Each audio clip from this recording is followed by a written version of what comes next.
Halo bosku, jumpa lagi dengan channel Masno22. Sebelum lanjut ceritanya jangan lupa subscribe, like, satu lagi jangan di-skip nontonnya ya. Terima kasih. Kau tidak percaya, Chen Ping menatap ketiga orang yang terdiam itu, lalu membuang 3 kantong penyimpanan. Masing-masing tas penyimpanan ini berisi 2000 batu peri, yang merupakan hadiah karena bertemu denganmu. Entah kau mengikutiku atau tidak, batu peri ini milikmu. Melihat 3 tas penyimpanan itu, Lin Kevan dan 2 orang lainnya tergerak. Meski 2000 batu peri tidaklah banyak, bahkan sejumlah kecil pun tetaplah daging. Jangan sampai ketinggalan. Lin Kevan mengulurkan tangan dan mengambil tas penyimpanan. Melihat ini, Hua Zhangweng dan Mo Saying juga bergegas mengambil tas penyimpanan. Melihat ketiga orang mengumpulkan batu peri, Chen Ping tertawa. Aku tidak mencarimu hanya untuk mendapatkan perintah pembunuhan. Kau melukai kakak tertuaku, dan masalah ini. 20.000 batu peri dianggap sebagai kompensasi atas cedera yang dialami kakakmu. Apakah menurutmu itu layak? Chen Ping menyela Lin Kevan tanpa menunggunya menyelesaikan perkataannya. Ini, Lin Kevan ragu-ragu sejenak. Dia agak bingung dengan jalan pikiran Chen Ping. Mengapa dia meminta 20.000 batu peri langsung dari kotaknya? Wajah Chen Ping sekarang tampak persis seperti wajah orang kaya baru. 30.000. Melihat Lin Kevan ragu-ragu, Chen Ping berkata, apakah kamu benar-benar akan mengambil 30.000 batu roh abadi sebagai kompensasi? Ada sedikit keraguan di mata Lin Kevan. Tentu saja, 30.000 batu roh abadi digunakan untuk menyelesaikan perseteruan antara saudaramu dan aku, ditambah permintaan maafku yang tulus. Bibir Chen Ping melengkung membentuk senyum jenaka, matanya bersinar dengan cahaya yang tak terbantahkan. Di dunia ini, ada beberapa hal yang tidak bisa dibeli dengan uang, seperti sahabat sejati dan kepercayaan. Tetapi pikirkanlah sebaliknya, jika seseorang dapat menahan godaan uang, maka bagi saya, berapa nilainya yang lebih besar daripada miliaran dolar? Lin Kevan, Hua Zhangweng, dan Mo Saying saling berpandangan, ekspresi mereka berubah dari terkejut menjadi bingung, lalu berubah menjadi sedikit senyum halus yang tak terlukiskan. Mereka tampak bingung dengan kata-kata Chen Ping, tetapi entah mengapa mereka juga merasa bahwa ada beberapa filosofi tersembunyi dalam ucapannya, yang membuat orang ingin menyelidiki makna terdalamnya. Jika kau meragukanku, kau dapat mencari seorang kultivator dari sekitar dinasti Xiao untuk bertanya apakah ada 2 kultivator yang mengikutiku.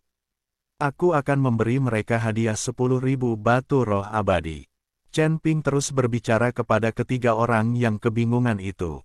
Di mana kedua biksu itu? Mari kita temui mereka, tanya Mo Saying. Tampaknya Mo Saying sedikit mempercayainya. Mereka kabur. Mereka berdua mengambil 10.000 batu roh abadi milikku dan kabur. Tapi itu tidak masalah. Meninggalkanku adalah kerugian mereka, bukan kerugianku. Lihat, aku bisa memberikan 10.000 batu peri kepada mereka yang mengkhianatiku. Jika mereka setia padaku, aku bisa memberi mereka 100.000 atau bahkan 1 juta batu peri. Dengan mengikutiku, kalian tidak hanya akan mendapatkan sumber daya seperti batu peri, tetapi juga kesempatan tak terbatas dan janji untuk berjuang berdampingan denganku dan berbagi kejayaan. Suara Chen Ping berangsur-angsur menjadi lebih bersemangat, seperti seorang dosen yang sedang menyampaikan rahasia kesuksesan kepada para mahasiswa. Kalian bertiga, kenyataan bahwa kalian dapat berdiri di sini hari ini adalah takdir bagiku, Chen Ping. Aku mengagumi kekuatan kalian dan lebih menghargai potensi kalian. Juta, ketiga orang itu seolah-olah tidak mendengar apapun dan hanya mendengar kata, juta. 1.000.000 batu peri, saya bisa membeli seluruh dunia surga. Hua Zhangweng mengusap pelipisnya, seolah berusaha menenangkan dirinya. Chen, rekan Taois Chen, apakah kamu hanya bercerita? Atau apakah kamu benar-benar berencana melakukan ini? Mulut Mo Saying berkedut, dan dia mencoba untuk tetap tenang, tetapi hatinya meraung, apakah orang ini serius? Apakah dia memperlakukan batu peri seperti kacang? Mata Lin Kevan berkedip-kedip, seolah sedang menimbang sesuatu. Dia tiba-tiba menyadari bahwa Chen Ping di depannya mungkin benar-benar memiliki temperamen dan kemampuan yang luar biasa. Bahkan di dunia di mana yang kuat dihormati, jarang sekali bisa memenangkan hati orang dengan cara seperti ini. Terutama saat Chen Ping berbicara, wajahnya dipenuhi kegembiraan, sama sekali tidak terdengar seperti dia sedang berbohong. Baiklah, aku menerima ketulusanmu. Kita tidak perlu terlibat dalam masalah perintah pembunuhan. Mengenai luka kakak tertua saya, karena Anda begitu murah hati, saya akan menerima 30.000 batu roh abadi atas nama kakak tertua saya.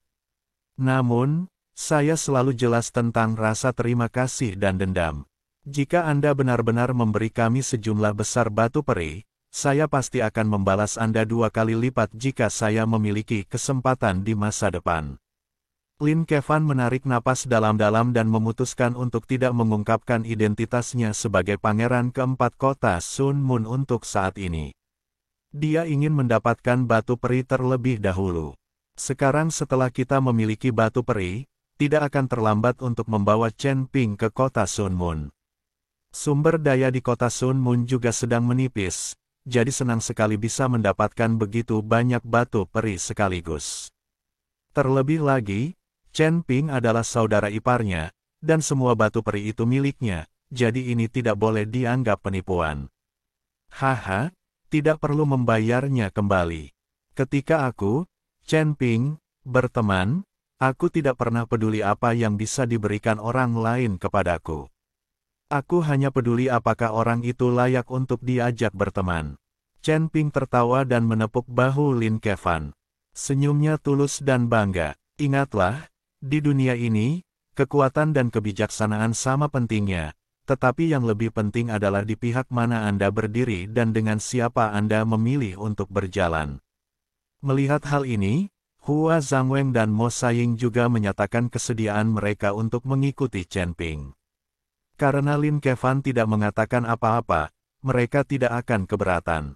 Meski masih ada keraguan dalam hati, berhadapan dengan pribadi yang begitu murah hati dan tampaknya sulit diduga, siapakah yang rela dengan mudah melewatkan kesempatan yang mungkin dapat mengubah takdirnya. Mungkin Chen Ping ini benar-benar memiliki tambang batu peri, dan kemudian mereka dapat menggunakan batu peri tersebut sebagai batu limbah. Saat keempat orang mencapai konsensus, atmosfer udara menjadi rileks. Ekspresi wajah Lin Kevan dan 2 orang lainnya berubah dari keterkejutan dan kebingungan menjadi rasa ingin tahu dan antisipasi. Mereka mulai percaya bahwa mungkin pilihan ini benar-benar dapat membuka pintu menuju peluang yang tidak diketahui bagi mereka.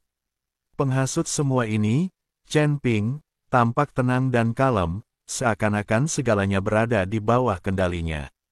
Ia tahu betul bahwa kepura-puraan sejati tidak terletak pada lebayan yang dangkal, tetapi pada aura yang meyakinkan dan pesona yang membuat lawan mau mengikutinya. Karena kamu telah memilih untuk mengikutiku, maka berhentilah berdiri di luar dan ikutlah denganku ke kota kekaisaran untuk minum teh dan mengobrol. Karena Lin Kevan memilih untuk tidak mengungkapkan identitasnya, Chen Ping berpura-pura bingung. Saudara Chen, tidak perlu terburu-buru untuk minum teh dan mengobrol, tapi bagaimana dengan 30.000 batu roh abadi yang kamu sebutkan? Lin Kevan ingin mendapatkan 30.000 batu peri terlebih dahulu. Saat ini saya tidak memilikinya, tetapi saya akan segera memberitahu pihak tambang dan meminta mereka mengirimkan batu peri itu kepada saya dalam 1 atau 2 hari. Kirim saja 100.000 batu roh abadi ke sini dan bagilah di antara kalian bertiga. Chen Ping berkata dengan santai. Melihat ini, Lin Kevan berpikir bahwa itu hanya akan memakan waktu 1 atau 2 hari dan tidak akan menunda apapun, jadi dia mengangguk dan mengikuti Chen Ping ke dinasti Xiao. Setelah kembali ke dinasti Xiao, Chen Ping menenangkan Lin Kevan dan 2 orang lainnya, lalu pergi memberitahu Xing Daorong. Dia meminta Xing Daorong untuk mengirim semua batu peri di kota binatang buas. Chen Ping tahu bahwa apapun yang terjadi, dia akan dibawa ke kota Sun Moon pada akhirnya. Jadi Anda perlu menyiapkan beberapa batu peri untuk menyuap pangeran keempat dan memintanya mengucapkan beberapa kata-kata baik kepada Anda saat Anda tiba di kota matahari bulan. Kalau tidak, Chen Ping akan mendapat masalah besar karena memukuli saudara iparnya dan bermain-main dengan ibu mertuanya. Pangeran keempat, menurutmu seberapa banyak kebenaran yang dikatakan Chen Ping? Huas Hangweng bertanya dengan suara rendah. Orang tua, menurutku teman Tao Chen ini sangat tulus dan tidak berbohong. Jangan selalu menilai orang lain berdasarkan standarmu sendiri. Mo Saiying berkata dengan sangat tidak puas. Tampaknya orang ini memang berhasil dicuci otaknya oleh Chen Ping dan benar-benar percaya pada Chen Ping. Saya merasa apa yang dikatakan Chen Ping ada 3 bagian benar dan 7 bagian salah. Lin Kevan berkata, Pangeran keempat, karena kamu tidak percaya pada Chen Ping, mengapa kamu mengikutinya ke dinasti Xiao? Tidak bisakah kamu menangkapnya saja? Huas Hangweng bertanya dengan ragu. Itu 70% salah, yang menunjukkan Lin Kevan tidak benar-benar mempercayai Chen Ping. Lin Kevan tersenyum dan berkata, aku tidak mengatakan aku tidak percaya padanya. Bahkan jika itu benar, itu benar. Aku yakin apa yang dikatakannya itu benar.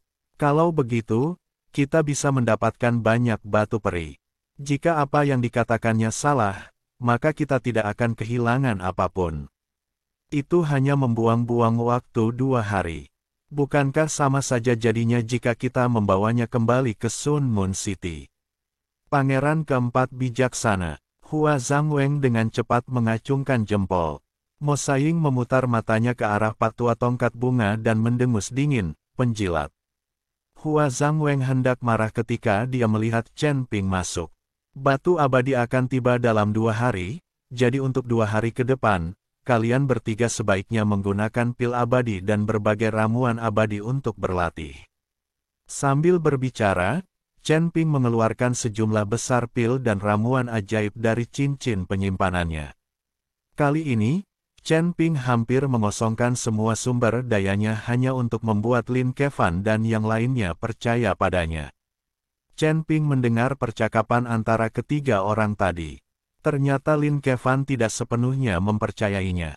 Melihat Chen Ping mengeluarkan begitu banyak ramuan ajaib dan ramuan ajaib sekaligus, Lin Kevan dan 2 orang lainnya sedikit terkejut. Mereka tidak mengerti bagaimana satu orang bisa memiliki begitu banyak sumber daya. Chen Ping sebenarnya tidak ingin membawa begitu banyak sumber daya bersamanya, tetapi energi yang ia konsumsi dalam berkultivasi berkali-kali lipat dari kultivator lain. Dengan begitu banyak sumber daya di depannya, bahkan jika dia menggunakan semuanya, Chen Ping mungkin tidak dapat mencapai tingkat yang lebih tinggi. Rekan Taoist Chen, saya telah hidup selama ribuan tahun, dan Anda adalah orang paling dermawan yang pernah saya temui. Mengikuti Anda adalah pilihan yang bijaksana.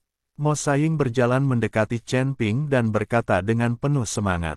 Orang ini sekarang telah sepenuhnya jatuh ke masa depan yang digariskan oleh Chen Ping. Dia mengatakan hal-hal seperti itu di depan Lin Kevan tanpa mempertimbangkan apa yang dipikirkan Lin Kevan. Bagaimanapun, Mo Saiying masih pengikut Lin Kevan dan terus mengikuti Lin Kevan. Mendengarkan kata-kata Mo Saiying, Lin Kevan hanya menatapnya dengan dingin dan tidak mengatakan apa-apa. Lagi pula, di depan Chen Ping, Lin Kevan tidak mungkin membiarkan Chen Ping melihat sesuatu yang mencurigakan. Jangan khawatir, selama kamu mengikutiku, kamu akan memiliki semua yang kumiliki. Bahkan jika ada sesuatu yang tidak kumiliki, aku akan menemukan cara untuk mendapatkannya dan membaginya denganmu. Chen Ping menepuk dadanya dan berkata. Begitu Chen Ping selesai bicara, tiba-tiba terdengar suara dentang, dan sepertinya ada sesuatu yang jatuh ke tanah. Maaf, aku baru saja menamparkan tubuhku dan busurku terjatuh. Setelah Chen Ping selesai berbicara, dia membungkuk untuk mengambilnya. Saudara Chen, tunggu sebentar. Melihat busur Raja Dewa jatuh dari Chen Ping, reaksi Lin Kevan tiba-tiba berubah dan dia menghentikan Chen Ping. Hua Zhangweng dan Mo Saiying juga menemukan busur Raja Dewa, dan keduanya terkejut. Ada apa? Tanya Chen Ping berpura-pura bingung. Saudara Chen, apakah busurmu ini adalah busur Raja Ilahi? Lin Kevan dengan hati-hati mengambil busur Raja Dewa. Ya, itu adalah busur Raja Dewa. Aku tidak menyangka kamu begitu berpengetahuan, kata Chen Ping sambil tersenyum bercanda. Lin Kevan memegang busur Raja Dewa, pupil matanya terus mengecil, dan keserakahan di matanya tidak disembunyikan sama sekali. Hua Zhangweng dan Mo Saying juga maju dan dengan hati-hati membelai busur Raja Dewa dengan tangan mereka. Busur yang hebat, benar-benar busur yang hebat. Aku tidak pernah menyangka bisa melihat busur Raja Dewa yang legendaris. Lin Kevan menjilat bibirnya dan tubuhnya sedikit gemetar. Itu hanya busur dan anak panah. Kenapa kau ingin membuat ekspresi seperti itu? Jika kau menyukainya, aku akan memberikannya padamu. Chen Ping memandang Lin Kevan, melambaikan tangannya dan berkata dengan murah hati. Terima kasih, Saudara Chen. Wajah Lin Kevan penuh dengan kegembiraan, dan dia hendak menyingkirkan busur Raja Dewa. Chen Ping, haha, kau pamer, dan kau memberikan busur Raja Dewa. Raja Iblis Ciyun menertawakan Chen Ping.